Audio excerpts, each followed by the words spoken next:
Hello friends, Radhe Radhe. कैसे हैं आप सब लोग? आई होप आप लोग बहुत ही अच्छे होंगे, स्वस्थ होंगे और मस्त होंगे।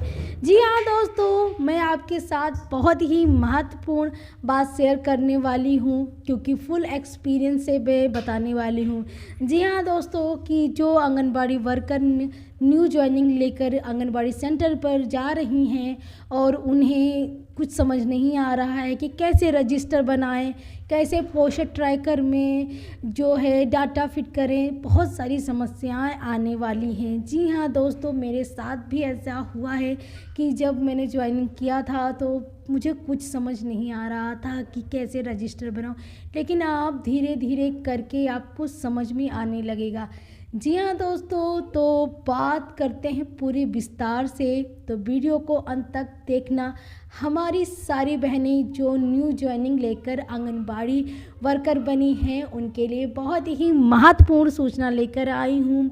जी हाँ दोस्तों, रजिस्टर कितने बनेंगे? पहले सबसे महत्वपूर्ण है कि राशन किन किन को मिलने वाला है, कि मतलब कौन कौन सी श्रेणी में मिलने वाला है। तो सबसे पहले गर्भवती से धात्री, और धात्री से 6 माह से 3 वर्ष के बच्चे, फिर 3 वर्ष से 6 वर्ष के बच्चों में जो राशन वितरण होता है। तो समझ लीजिए सबसे पहले कि हमें किसी भी गर्भवती का रजिस्ट्रेशन करना है तो क्या क्या जानकारी नोट करनी है। सबसे पहले आप जब रजिस्टर बनाओगे तो सीरियल नंबर, फिर लाभार्थी का नाम, उसके पति का नाम, डेट ऑफ बर्थ, जात, ठीक है, सब कुछ डिटेल होगा। फिर उसके बाद जो कैंडिडेट आई है उसकी हाइट और वज़न, और सबसे इम्पोर्टेंट बात है कि जो LMC डेट उसमें नोट करनी होती है। उसी के आधार पर जब डिलीवरी होगी तब जो 0 से 6 माह के बच्चे यानी वो धात्री में वो नोट किया जाएगा। सबसे पहले तो उसे गर्भवती श्रेणी में राशन मिलेगा। जब उसकी डिलीवरी हो जाएगी तो वो धात्री में काउंट होगी। जब उसका बच्चा 6 माह का हो जाएगा तो 6 माह के बच्चे को 6 से 3 वर्ष के बीच की श्रेणी में काउंट किया जाएगा। इसी तरह जन्म तिथि के अनुसार हर माह एक मतलब माह बढ़ता चला जाएगा। जैसे कि मान लीजिए मार्च में कोई भी बच्चा 3 वर्ष का है तो अप्रैल में 3 वर्ष 1 माह का हो जाएगा। इसी तरह मई में 3 वर्ष 2 माह का हो जाएगा। इसी तरह जब वो 12 माह का हो जाएगा यानी 6 साल का कंप्लीट हो जाएगा तो उसे आंगनबाड़ी केंद्र से निकाल कर उसको प्राथमिक विद्यालय में एडमिशन दे दिया जाएगा। इसी तरह ये प्रोसेस होता है। जो बहनें हमारी नई हैं, बहुत कंफ्यूज हैं, उनके लिए बहुत ही महत्वपूर्ण वीडियो है और मैं पूरी डिटेल के साथ आपको बता रही हूँ कि आपको कैसे रजिस्टर बनाने हैं, कैसे कॉलम बनाना है, और जो राशन वितरण होता है जो 3 से 6 वर्ष के बीच का जो उपस्थिति पंचिका होती है यानी कि प्रेजेंट वाला रजिस्टर होता है, उसको भी बनाना बहुत ज़रूरी। वो कैसे बनाएंगे? सबसे पहले आप क्रम संख्या डालेंगे, बच्चों की संख्या डालेंगे, फादर नेम और मदर नेम और जन्म तिथि। जी हाँ, फिर आप डालेंगे संडे मंडे, फिर डेट डालेंगे, फिर कॉलम बना लेंगे। और जैसे कि मान लीजिए आज 2 तारीख है तो 2 तारीख में जितने भी बच्चे आएंगे उन्हें हम टोटल करके नीचे अपने सिग्नेचर कर देंगे। और इसी तरह पोषण ट्रैकर में भी फीड करना है, क्योंकि बहुत ही महत्व, जब आप आंगनबाड़ी केंद्र जाएंगे तो पोषण ट्रैकर में जितने बच्चे आए हैं आपकी जो आंगनबाड़ी केंद्र में प्रेजेंट हुए हैं उनकी उपस्थिति उसमें दर्ज करानी बहुत ही इम्पोर्टेंट है। जी हाँ दोस्तों, ऑनलाइन के साथ साथ ऑफलाइन भी डाटा रखना बहुत ही ज़रूरी है।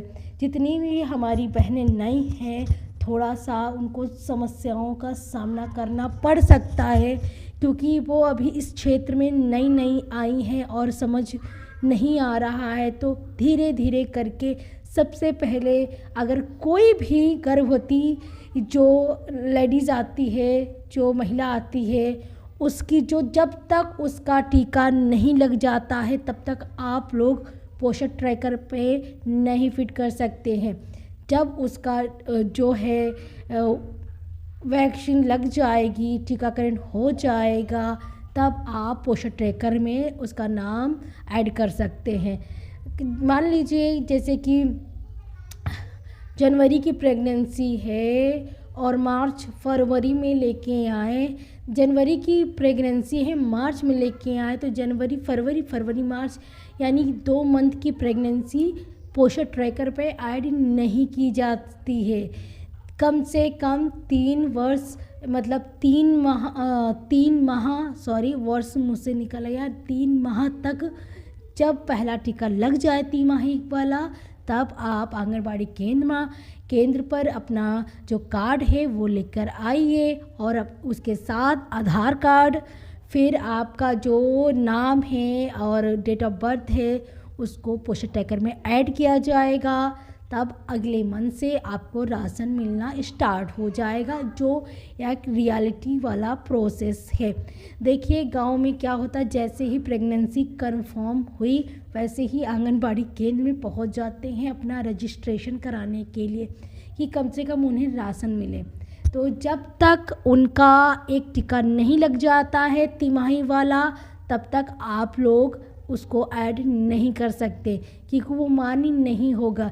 कभी कभी क्या होता है, मिसकैरेज भी हो जाता है और जब हम पोषण ट्रैकर पे ऐड कर देते हैं तो इतनी जल्दी डिलीट नहीं होता है, इसीलिए वो फिट हो जाता है। तो जब तक 3 माह का कंफर्म ना हो जाए, उसको फर्स्ट वैक्सीन ना लग जाए, तब तक आप पोषण ट्रैकर में ऐड नहीं कर सकते हैं। और जानकारी आप लोगों को कैसी लगी ज़रूर बताना।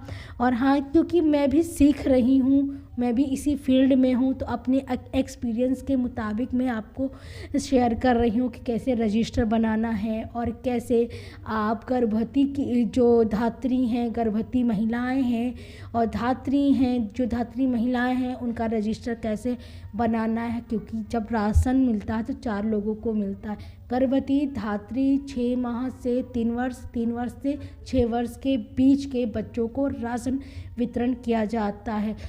कहीं कहीं पर तो चावल मतलब साथ में दिए जाते हैं, कहीं कहीं पर कोटेदार के यहाँ पर भी दिए जाते हैं, तो उनके लिए भी कॉलम छोड़ना पड़ता है कि जब हम कोटेदार के यहाँ जाएंगे राशन वितरण करने के लिए, तो वो जो कैंडिडेट होते हैं वो सिग्नेचर करने के लिए कितने ग्राम चावल दिए जा रहे हैं सारी डिटेल उसमें ऐड हो जाती है रजिस्टर पर।